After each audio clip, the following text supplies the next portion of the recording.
Olá, boa tarde. Hoje é o encerramento da exposição e o último encontro do seminário Cartas Abertas. E eu vou apresentar os participantes e fazer uma pequena fala e abrir para os oradores. Aqui na ponta tem o Lucas Girard, que é arquiteto, integrante do 23 Sul, e atualmente pesquisa na FAUSP o impacto sobre o espaço e o potencial das tecnologias da informação para a reorganização do ambiente construído. O Marcos Vinícius de Moraes nasceu e cresceu na periferia, no extremo leste de São Paulo. É gestor socioambiental, com foco em economia solidária, principalmente em projetos na periferia leste de São Paulo. Já participou ativamente de projetos de permacultura e agroecologia, tanto no rural quanto no urbano, inclusive em outros estados. Educador ambiental popular, permacultor e articulador comunitário, atua na perspectiva da cultura de paz e busca democratizar o acesso às tecnologias sociais.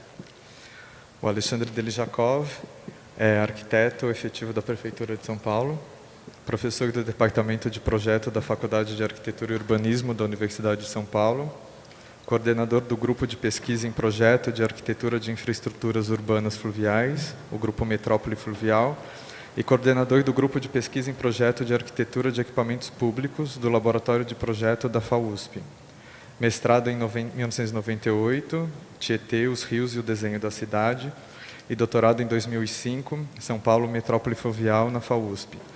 Autor do conceito dos projetos de praças de equipamentos sociais em 1992 e centros educacionais unificados em 2001 no Departamento de Edificações EDIF da Secretaria Municipal de Infraestrutura Urbana e Obras da Prefeitura de São Paulo. O nome desse encontro é 2054, mas originalmente, quando a gente começou a pensar o seminário, a gente chamava ele de Utopia.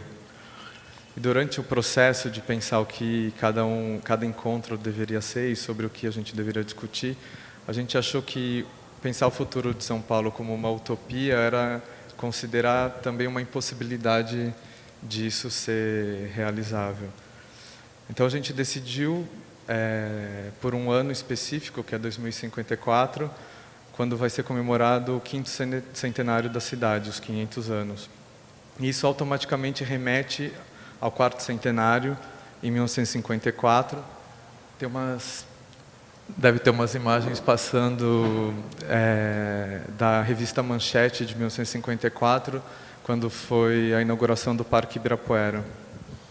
E, em 54, para além do uso da arquitetura como uma forma de demonstrar o poder econômico que São Paulo tinha alcançado ao longo da primeira metade do século XX, também houve um processo de uma campanha midiática e publicitária de construir uma ideia do que era São Paulo, de um passado fundado pelos jesuítas. Então o pátio do colégio é reconstruído, é feito um pátio do colégio fake, né, do que seria o pátio do colégio original. É construída uma nova catedral que reafirma essa formação cristã da cidade. E também uma campanha publicitária que cria um passado glorioso para os paulistanos, vindo dos bandeirantes, e um presente e um futuro potentes vindo desse crescimento. Era a cidade que mais era o slogan do 4º centenário, era a cidade que mais crescia no mundo, e como o grande condutor da modernidade de São Paulo e do Brasil. E o Parque Ibirapuera, eu acho que é simbólico num certo sentido, porque a modernidade no Brasil, na arquitetura, conseguiu produzir edifícios excepcionais, mas fracassou na produção das cidades, né? Nossas cidades são desastrosas e, de certa maneira, acho que demonstram uma modernidade incompleta da sociedade brasileira. Então, um pouco colocar esse futuro daqui 38 anos é pensar um pouco ainda nessa possibilidade da construção de uma cidade mais solidária, mais justa, menos segregada. E acho que essa é um pouco a questão que a gente começa essa conversa, é pensar a partir de hoje que vetores podem ser colocados que resultarão numa cidade transformada, distinta da cidade que a gente tem hoje.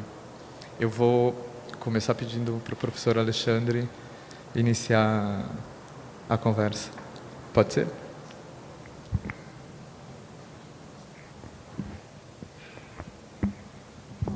Agradeço mais uma vez o convite, participar desse encontro.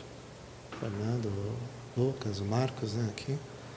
E não sei como a gente poderia começar essa conversa dizendo, já que você falou que seria uma conversa, né, e então, para falar a verdade, eu não gosto muito dessas datas, de um modo geral, né, comemoração de quarto centenário, Olimpíada, Copa, para mim sempre é um desastre. Tudo isso para mim é um simulacro e, como eu vou explicar agora para vocês, geralmente vem uma destruição dissimulada por trás, né? Por exemplo, o terceiro centenário, 4 anos após a Lei das Terras e a Lei das Águas, que é o início do fim, quando de fato o Brasil passa do regime de concessão de terras para o regime de propriedade de terras, né? Então, Lei das Terras, Lei das Águas é praticamente um ajuste que estava já encomendado, porque tudo na vida tem um preço. O Dom João sair escoltado pelos ingleses e cruzar o Atlântico sem ser atacado pelo Napoleão, mais cedo ou mais tarde vinha a fatura, e veio uma série de faturas, uma dessa era essa. Uma das faturas seria essa, né? Não vou me estender muito nisso, mas eu diria que todo o drama da nossa desequilíbrio da rede de cidades. Vamos para o quarto centenário. 2 coisas que eu queria pontuar, porque não é bem... Você falou para falar 5, 10 minutos para a gente... Então, falei do terceiro centenário, podia ter falado da independência, o que significou aquele Museu do Ipiranga, e o desastre que foi, porque as terras daquela colina do Ipiranga foram transportadas via aterro hidráulico, que aterrou, quer dizer, o leito maior do Tamanduateí, né? Quer dizer, toda operação, diria com as palavras de hoje, operação interligada, né? E no quarto centenário, do meu ponto de vista, eu gostaria de ter a liberdade de colocar essa hipótese, que eu falo na FAO para a turma, que tem que ser verificada, mas eu sempre falo sobre o Anísio Teixeira, que foi um grande intelectual brasileiro, que defendia que nós deveríamos ter da creche à pós-graduação, todos os anos, filosofia e artes, para formar o cidadão, para ele conquistar a autonomia, a liberdade crítica, para a construção coletiva de dentro para fora e de baixo para cima. O programa de escolas parque, escolas classe, do Anísio Teixeira, que seria implementado aqui em São Paulo pela Comissão Executiva do Convênio Escolar, que foi fundado em 1948, foi constituída a Comissão Executiva do Convênio Escolar, era para construir 50 escolas parque, na então periferia de São Paulo, que era a Moca, Vila Alpina, Lapa, assim por diante, Santana. Aquela era a periferia na época. E, evidentemente, conhecendo essa nossa elite extremamente egoísta, conservadora, reacionária, eles nunca iriam se conformar que a filha da cozinheira, o filho do motorista, né, o filho do jardineiro, se fosse hoje o filho do piloto de helicóptero, ia ter filosofia e arte, né, e poderia mudar a condição dele. Que ele ia estudar numa escola pública, com obra de arte dentro, com uma boa biblioteca, inclusive o edifício que o Anísio Teixeira defendia, era um edifício de arquitetura moderna, não no aspecto, digamos, da forma arquitetônica, sabe, do tipo estilista, mas é esse tipo de atributo, né? A integração interior-exterior, né? A relação dos espaços de transição, de convite e recepção. É evidente, conhecendo como a gente já conhece um pouco, né, a história aqui do Brasil, lamentável, que sempre se inventa um pretexto para você desviar a verba. E com todo o respeito, estou vendo que você montou nisso falando do Parque de Ibirapuera, e com todo o respeito aos Oscar Niemeyer e o pessoal que fez o conjunto arquitetônico, o arquiteto sempre é aquele que é usado como... né, sempre foi utilizado na história, desde a época do Nabucodonosor. Sempre é o idiota, cretino, que vai atrás do primeiro poder de plantão. E, evidentemente, nós perdemos a oportunidade de São Paulo ser estruturada por essa rede de escolas parque, escolas classe, em 1948, 50, porque, como você mesmo disse, rapidamente a elite, como fez agora há pouco, né, inventa um jeito, uma artimanha, para não acontecer aquilo que seria mais uma tentativa de libertação do povo brasileiro. Aqui em São Paulo, principalmente, que era a capital do reacionarismo, sempre foi onde tinha como meta ter um desequilíbrio na rede de estados do Brasil para concentrar o Exército Industrial de Reserva, porque o fenômeno de metropolização é a prova concreta, né, da nossa injustiça social, considerando que os outros 5.570 municípios ficam completamente, excluindo as metrópoles, né, completamente vampirado por essa lógica do capital. Então, eu gostaria de terminar imaginando, lá com 92, 93 anos, se eu chegar lá no Forte Pelado com a bicicleta, que não me interessa. Na verdade, é o dia que interessa. Não interessa a questão das datas, é a pior coisa que tem, é isso. Mas o que eu acho importantíssimo é que nós deveríamos pensar que não dá para você encarar Manaus como uma das periferias de São Paulo. Se você entrar num trânsito daqueles em Manaus, você, pela fisionomia do tecido urbano, das construções, você parece estar em uma periferia de qualquer lugar. Porém, cada lugar, cada esquina tem uma qualidade. Então, nós temos que buscar, na verdade, essa construção das esquinas culturais que promovem o encontro, a convivência, a confiança das diferenças. Porque você pensa que nós superamos certos dramas da humanidade, mesmo sistema de comunicação, aí sempre volta, né, esse sentido conservador. Então, o que era mais importante para nós, sem entrar no aspecto técnico, quem sabe na conversa eu posso detalhar, mas nós deveríamos, de fato, construir essas centralidades, né, esses centros de estruturação urbana, onde a gente possa, por exemplo, ter instâncias, além do município, Estado e União, por exemplo, uma instância e votar para o administrador das regiões metropolitanas, uma instância e votar para o subprefeito e também votar para os 96 distritos. Eu diria que eu gostaria que, no quarto centenário, nós tivéssemos muito mais distritos, né, ou subdistritos, com representação e com autonomia de morar e trabalhar perto. Morar e trabalhar perto seria a autonomia de as pessoas se inventarem, ou seja, dessa arquitetura do lugar. Porque, na verdade, não dá para todas as cidades brasileiras ficarem submissas a 2 ou 3 regiões metropolitanas e não dá para os distritos e bairros do município de São Paulo ficar submetido, por exemplo, a uma única centralidade que se move, mas é sempre os mesmos.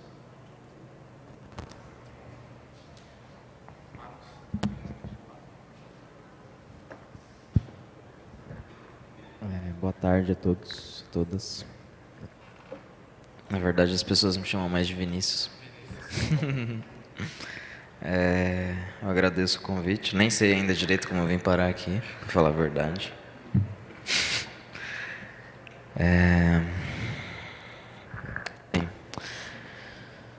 Para quem viveu, quem conhece, quem visitou, quem tem amigos na periferia, sabe, né, de todas as complexidades que tem urbanísticas e de acesso a tudo, né?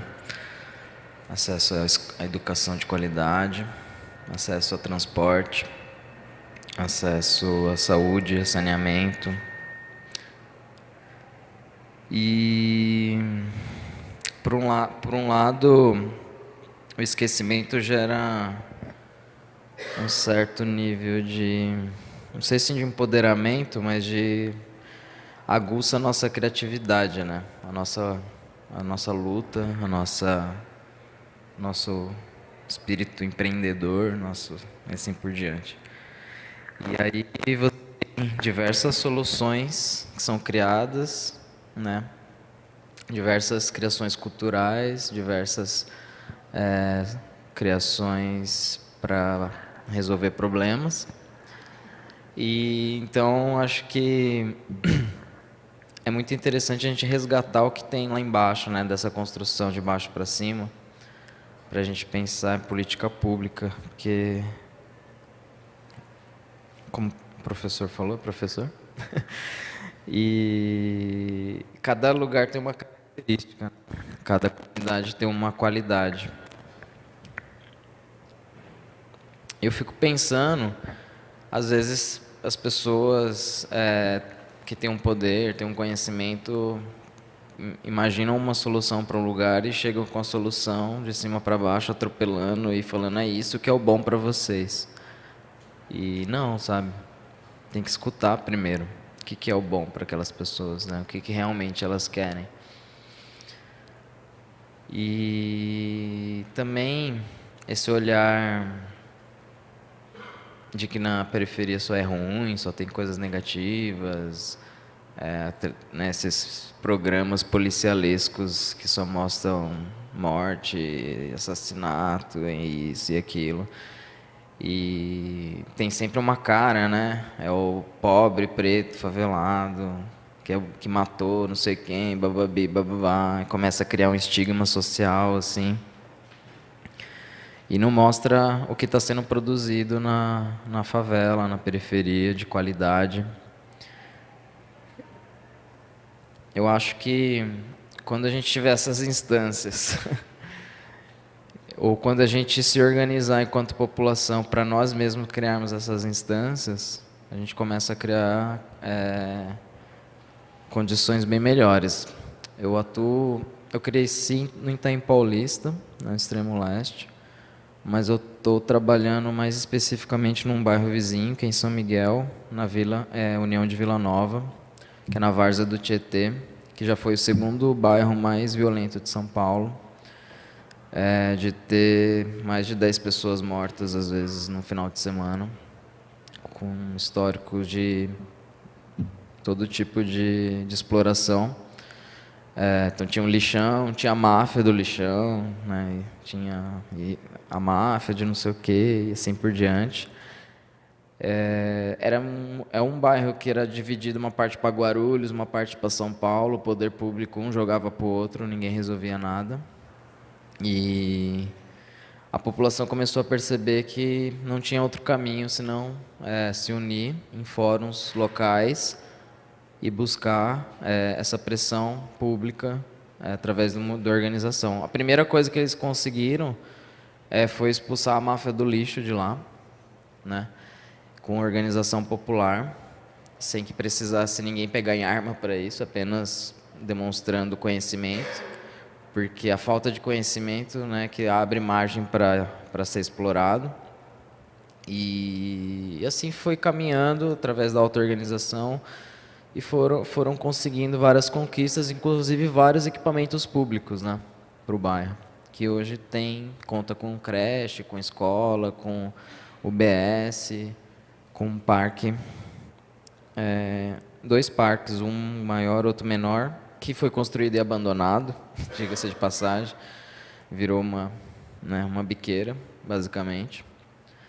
E tem um espaço que a gente desenvolve um projeto que também foi construído pelo Estado, que quase levou o mesmo destino, mas junto com parceiros, assim, com parceria com o poder público, parceria com terceiro setor, mas graças à mobilização popular a gente conseguiu ocupar esse espaço. E é um espaço que a gente chama de viver escola. É uma escola aberta, onde as pessoas compartilham seus conhecimentos. E a gente sempre procura ter vivências culturais, então a gente tem uma horta comunitária, faz compostagem, captação da água da chuva, trabalha com conceitos de bioconstrução, né? E é um espaço potencial. Esses espaços são espaços potenciais que tem que ter dentro da periferia para as pessoas trocarem, conviverem, permanecerem. E aí a gente conseguiu uma parceria com a Secretaria de Trabalho para pagar uma bolsa para algumas pessoas, a maioria são mulheres negras de lá do bairro mesmo, tem um jovem e um ex-presidiário, e eles recebem uma bolsa, uma ajuda de custo para empreender, né? Para trabalhar com a terra, mas também gerar um rendimento com isso. E então as pessoas não saem do bairro mais para trabalhar, né? Temos 7 pessoas, né, fixas e algumas flutuantes, que a gente consegue promover eventos, promover formações, prestações de serviços e gerar uma nova cultura, né? Uma cultura de permanência na periferia, né? Que é daí que vem a história da permacultura, né? É um termo cunhado por 2 australianos que pensa a cultura permanente, né? E aí tem uma visão holística do que é uma sociedade. Então pensar o manejo da terra, da água, os espaços construídos, pensar a cultura, educação, pensar qualidade de vida e pensar a posse da terra e a democracia, que chama de governo comunitário. A posse da terra é um problema bem sério, assim, né? Mesmo a gente chegou num ponto assim, de formar tantas pessoas interessadas em plantar, por exemplo, que elas querem plantar e não tem lugar mais para plantar, né? E todos os terrenos urbanos têm 10 donos, né? É uma disputa assim absurda. E, inclusive quando é público também é difícil assim você acessar. Não sei quanto tempo falta. E então assim, eu falei um pouco de problemas, um pouco de soluções possíveis, né? Eu acho que tem muitas soluções mas sempre tem um limite, talvez não só da falta do recurso, mas também às vezes a falta do conhecimento. Essa questão da bioconstrução, por exemplo, né, que é a construção com barro, com madeira, com bambu, até mesmo com plástico, né, porque estamos na era do plástico, dá para incorporar materiais que seriam lixo, né, mas com técnica, sabe? As pessoas na periferia às vezes têm receio de ouvir falar de bioconstrução, porque elas remetem às vezes à pobreza que elas viveram lá no lixo. Então, ela construiu o barraco dela dessa forma, né? Ou ela veio do Nordeste e quando veio para São Paulo ela ouviu falar que aquilo lá era coisa de pobre, agora você tem que morar num apartamento, numa casa com azulejo, não sei o quê, não sei o quê, não sei o quê.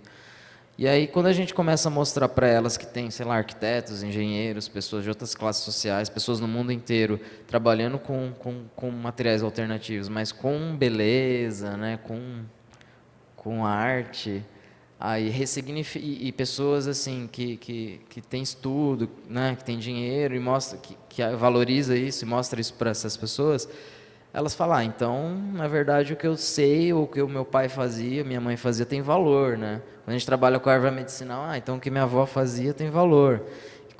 Você começa a resgatar esses valores, né, para as pessoas, você começa a mexer com a autoestima dela de uma maneira que melhora, né, essa autoestima e essa saúde.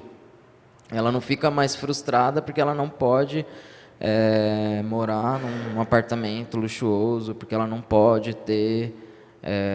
comprar coisas gourmets e caras. Acho que ela tem que comprar, se ela quer comprar, ela tem que correr atrás, ela tem que ter direito, a pessoa da periferia tem que ter direito a acesso a andar na Paulista, a consumir no melhor shopping que ela quiser. Ela tem que ter o direito de fazer isso. Mas ela também tem que ser valorizada por ter uma hortinha, fazer uma receitinha com plantas que nascem ali, morar numa casinha mais simples, mas com beleza. Então, se a gente começar a pensar em compartilhar o conhecimento da arquitetura, por exemplo, empoderar as pessoas de técnicas simples de arquitetura. A periferia está cheia de pedreiro, mano, está cheia de gente que é mestre de obra aí, que de repente se tem escolas informais que dá uma apuração para aquele conhecimento dele, sabe? As pessoas começam a construir favelas mais bonitas, de repente, mais funcionais, talvez. Se ela começa a ter acesso a um conhecimento de um saneamento ecológico de baixo custo, ela não vai jogar o esgoto na calçada, viver no meio do fedor, no meio do rato, no meio da sujeira, no meio das doenças. Ela vai ela mesma construir um sistema que ela mesma trata o seu próprio esgoto na casa dela, porque é possível fazer isso de forma barata e comprovadamente eficiente, né? Então, acho que a questão da educação é a base fundamental assim, de empoderamento das pessoas. Se as pessoas sabem minimamente plantar, minimamente construir, minimamente consertar, trocar e conversar e se organizar, com poucos recursos, com os recursos disponíveis, é possível ter uma sociedade muito mais interessante.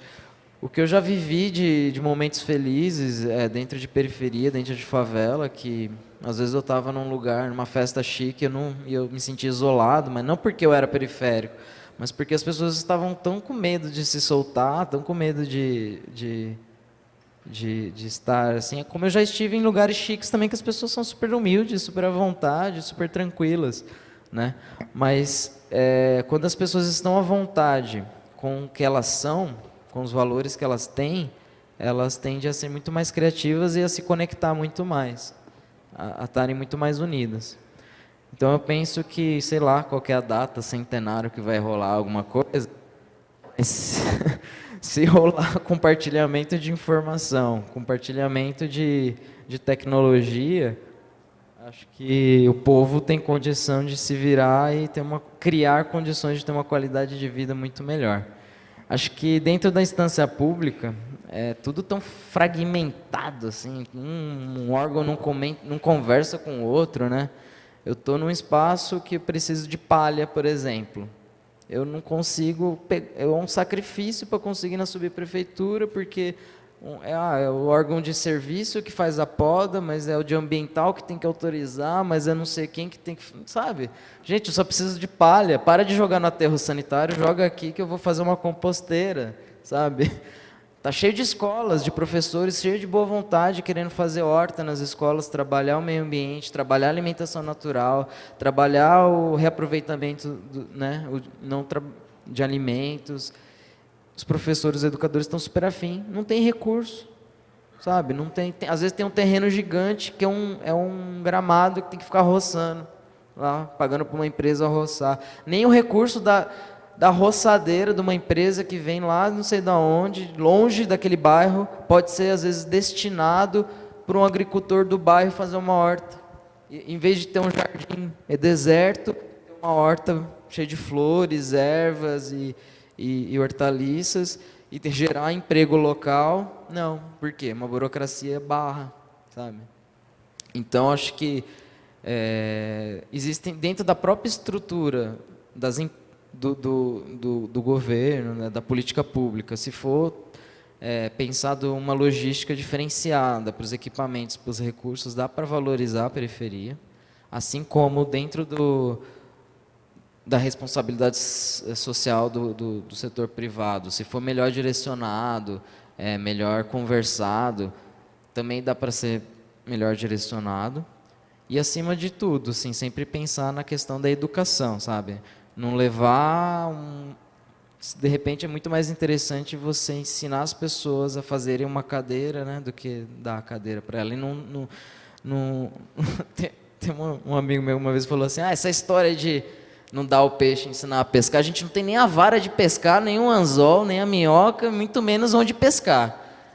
Então, eu falei, às vezes a situação de algumas pessoas assim é tão triste, né? Recentemente a gente fez um forno de barro lá, né? Um forninho a lenha, experimental, pequenininho, em mutirão, foi super legal. E uma senhora que tem um pedacinho que ela planta lá no terreno, ela planta para ela comer, para a família dela. E ela falou assim, caramba, Vinícius, eu lembro da minha mãe, né? Ela tinha esse forno a lenha lá no norte e tal. E eu vou fazer na laje da minha casa, né? Porque às vezes eu não tenho dinheiro nem para comprar o gás. Então, madeira a gente acha, barro a gente acha. E ela falou, só que eu vou fazer mais bonito que isso aí não ficou muito bonito, não. Então as pessoas querem ver beleza, né? Elas querem fazer coisas sustentáveis com beleza. Eu acho que essa questão da arte, assim, da arquitetura, vir trazer isso, compartilhar mais desse conhecimento, seria de uma grandiosidade, assim, de um ganho social muito grande, né? Se as cidades fossem planejadas melhor, então, melhor ainda, né? Acho que é isso, gente.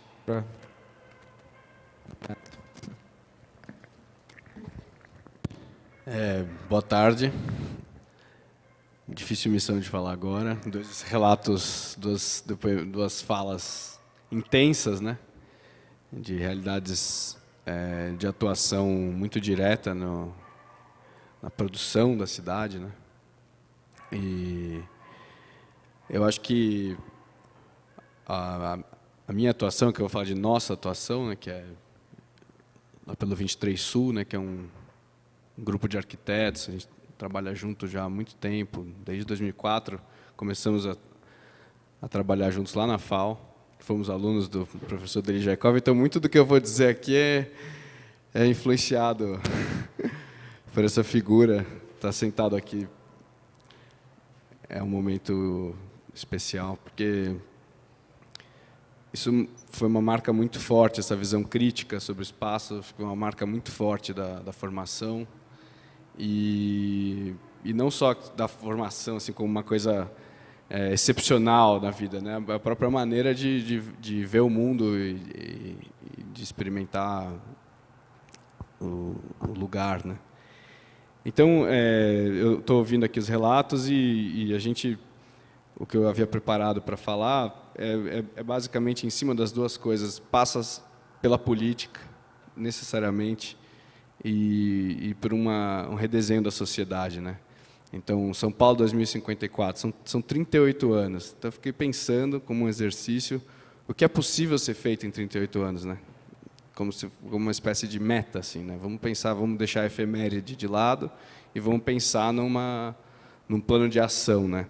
Porque os diagnósticos, né, como que o Vinícius colocou, que o Alexandre também apontou, já são muito conhecidos, né? A gente poderia até dizer assim, estamos cansados de saber, né, quais são os problemas da cidade. É uma fragmentação espacial muito grande, é uma injustiça social muito grande, é um uso desequilibradíssimo dos recursos disponíveis, um desperdício de vidas. Eu acho que isso é o que é o mais grave, um desperdício de recursos humanos, que é uma coisa ultrajante. E tem uma frase do Milton Santos que eu gosto muito, que ele fala naquele livro Por uma Outra Globalização. Ele fala: a gente já vive numa era onde a gente tem recursos materiais, técnicos, tecnológicos suficiente para alcançar um patamar de dignidade para todos.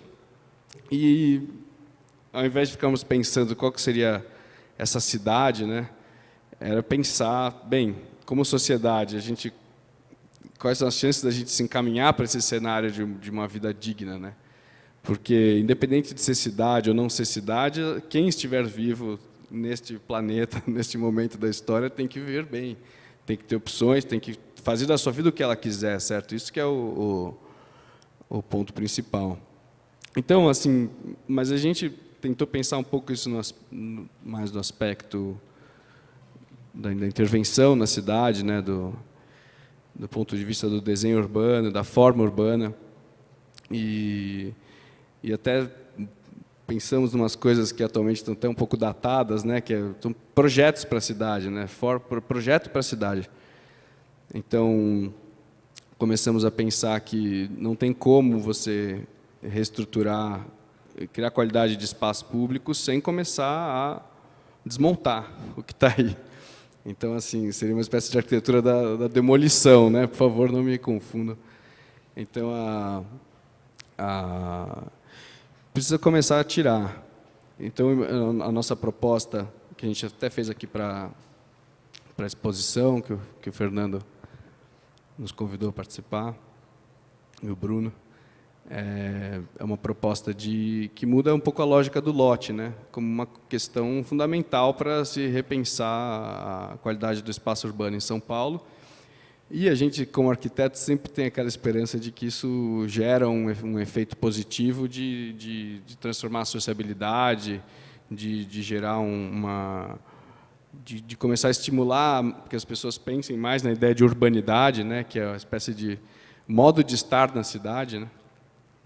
E então você morar perto do trabalho, né? Bem, outro dia um urbanista conhecido falou: isso é uma utopia em São Paulo, uma bobagem, porque o emprego está concentrado num lugar, então como é que isso vai ser feito? O cara tem que se deslocar muito para chegar no trabalho.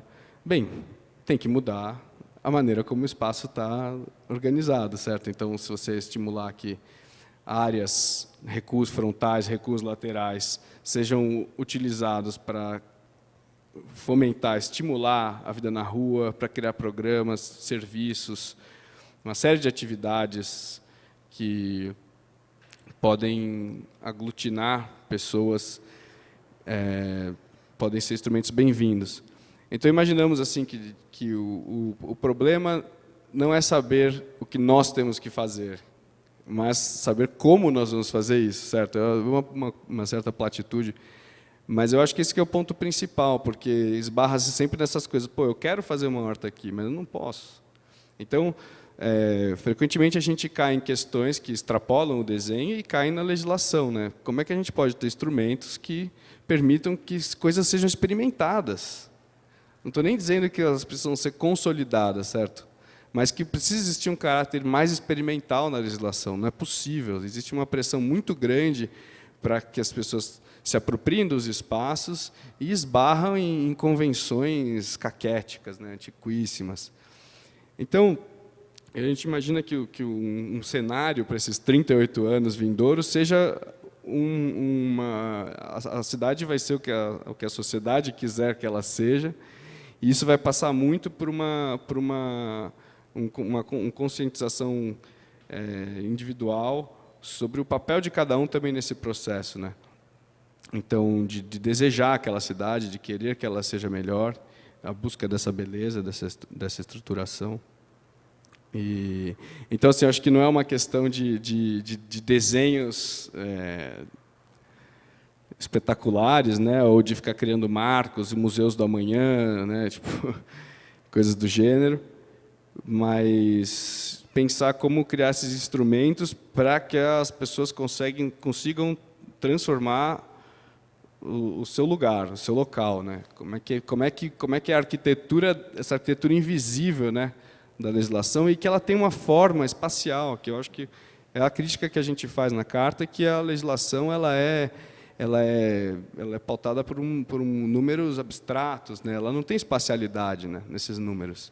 Então, eu acho que isso é uma matéria que arquitetos, geógrafos, trabalham, urbanistas, e que as pessoas, de modo geral, têm um conhecimento intuitivo a respeito do espaço, mas isso precisa ser formulado e aplicado, experimentado, testado, né? Então, eu acho que essa abertura para a experiência com as leis, com os códigos, eu acho que é o ponto que eu queria trazer aqui como insumo para essa conversa. E obrigado pelo convite. Eu acho que tem duas coisas que o Alexandre falou e que me fez pensar. Eu fiquei estudando o Quarto Centenário, tentando ver o que era a propaganda da época, e tem uma coisa que remete a isso que você disse dessa elite profundamente conservadora paulistana, que o Quarto Centenário não foi comemorado no dia 25 de janeiro, foi comemorado no dia 9 de julho, que aqui em São Paulo chama-se de Revolução Constitucionalista, e no resto do Brasil é o golpe frustrado, né? E o Ibirapuera, na inauguração em agosto, ele foi inaugurado 4 dias antes do suicídio do Getúlio. E tinha um grupo fazendo um abaixo-assinado pedindo a deposição ou a renúncia do Getúlio. Ou seja, tem uma similaridade com a situação atual do país. Mas esse lugar dessa elite conservadora, que procura construir uma narrativa hegemônica, né, e domina também a mídia, que constrói essa narrativa que as pessoas incorporam como verdadeira, é contraditória com uma tentativa de radicalizar a democracia, né, de buscar uma democracia mais participativa e menos representativa. Quer dizer, esse nó, nem sei se é uma pergunta possível isso, né, mas como é possível pensar a saída desse nó da sociedade brasileira, dessa elite profundamente reacionária, conservadora e apegada aos seus privilégios, para passar por um sistema mais participativo na constituição da democracia e da vida política. Como é possível, que ferramentas são possíveis para como vocês veem isso? É uma perspectiva real ou não?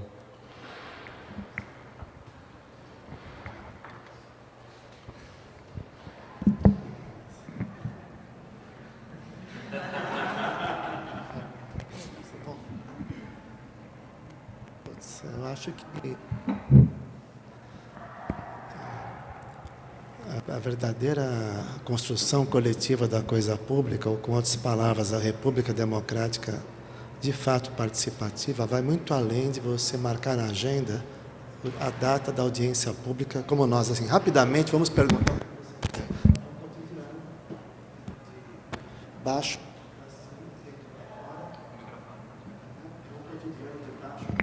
Para fora. Onde, de fato, com muita calma, todos nós juntos, somos diferentes, mas vamos construir A primeira arquitetura mais importante de todas, que é a arquitetura do lugar, seguida imediatamente pela arquitetura do programa. A arquitetura do programa é uma construção coletiva que não pode ser colocada de cima para baixo e de fora para dentro, de maneira dissimulada pelos meios de comunicação e assim por diante, que coloca o olhar do colonizador dentro do colonizado, né? O colonizado fica com o olhar do colonizador há 500 anos. Então, no quinto centenário, né? É isso? De São Paulo, isso tem que ser uma meta nossa, né? O Lucas falou, a meta cotidiana, né? Toda manhã, fazer um exercício para não cair de 4, né? Para evitar o desastre. Hoje eu não vou cair de 4 novamente, né? Mas não vou. Contra esse tipo de lógica perversa que é a ideologia mais massacrante, que é do perdedor e do ganhador. Se o planeta, nessa lógica do capital, né, poucos são vencedores, né, winner, então o planeta é dos perdedores, que dá para fazer com muita beleza, arte, né, e uma convivência prazerosa de viver com o outro. Então vamos fazer, né, como eu disse. Todo mundo é pedreiro, o verdadeiro laboratório da humanidade é o lugar onde nós vivemos, é um lugar que está sempre em construção, no bom sentido. A gente podia falar de maneira pessimista que o planeta inteiro não passa de um acampamento improvisado, né? Numa aflição constante, né? Mas eu acho que a gente pode, com outras palavras, falar assim, bom, é uma obra de arte inconclusa, como eu costumo dizer lá na FAO, né? No bom sentido. Como essas obras de arte abertas, que não tem começo, meio e fim, não está enquadrada, ou seja, dá para o outro que não nasceu ainda continuar essa obra de arte de código aberto, não sei como pode chamar isso. Então é muito interessante ver as possibilidades do ponto de vista da cultura construtiva, cultura arquitetônica, cultura urbanística, cultura urbana. Olha a sofisticação, por exemplo, das cidades brasileiras, que o pessoal chama que é cidade informal. Nós não construímos saneamento básico, praticamente mais de 70% dos rios de todas as cidades são canais de esgoto a céu aberto, e mais de 2/3 do tecido urbano, chamado não formal, está dentro de área de risco, ou dentro do leito maior, ou na nascente, deslizamento. E é feita de um jeito, ou seja, as pessoas se inventam fora da legislação. Quer dizer, mais de 2/3 das cidades do Brasil ignoram completamente a legislação e saem coisas maravilhosas às vezes, né? Tem coisas assim que são ilegais, aquelas escadas que ficam no meio da rua, né? Que vão para o andar direto de cima, né? Churrasqueira na rua, calçada coberta, por exemplo, no Jardim Helena Vila Mar tem coisas incríveis lá, né? De espaços, né? Do predinho, coisas assim que é verdadeira aula de arquitetura. E, certamente ninguém lá estudou um curso superior de arquitetura, estudou urbanismo, e não sabe que no outro canto do planeta tem a mesma abordagem, mas com forma diferente. Então, acho que esse tipo de coisa é interessante. Eu compartilho aí, concordo com o Vinícius, a gente fala na FAO que a gente podia inventar esses dispositivos, né, esse tipo de técnica muito fácil, em mutirão. Uma vez o Ronaldo, lá do espaço, lá do Jardim Helena, falou isso, nós podemos fazer toda a parte de infraestrutura, que tem essas bobagens de moda, essas palavras que eu não consigo nem pronunciar, né, de plantão, e que o pessoal que constrói não usa essas palavras, né, como infraestrutura leve, assim por diante. Mas dá para fazer coisas lindas, todo mundo junto, né? Ou seja, eu gosto muito da ideia do canteiro-escola, né? O lugar que a cidade como um canteiro-escola, no bom sentido. Não dá mais para colocar todo mundo na sala de aula, né? É na rua mesmo, esse tipo de experiência de dar vitalidade para a rua e considerar a cidade de fato como a nossa casa, né? Voltar a ter esse tipo de dimensão, que é muito bonito, né? Moramos na mesma vila, no mesmo quintal, isso é muito bonito, porque tem digamos, uma confiança, né? Como se falava na Moca antigamente, em muitos lugares do Brasil ainda se fala, moramos na mesma vila, no mesmo quintal. Que nas grandes metrópoles, nas áreas centrais, o pessoal podia falar, moramos no mesmo Copan aqui, né? Pode ser que tenha esse carta de vila no Copan, mas eu acho que é interessante buscar isso.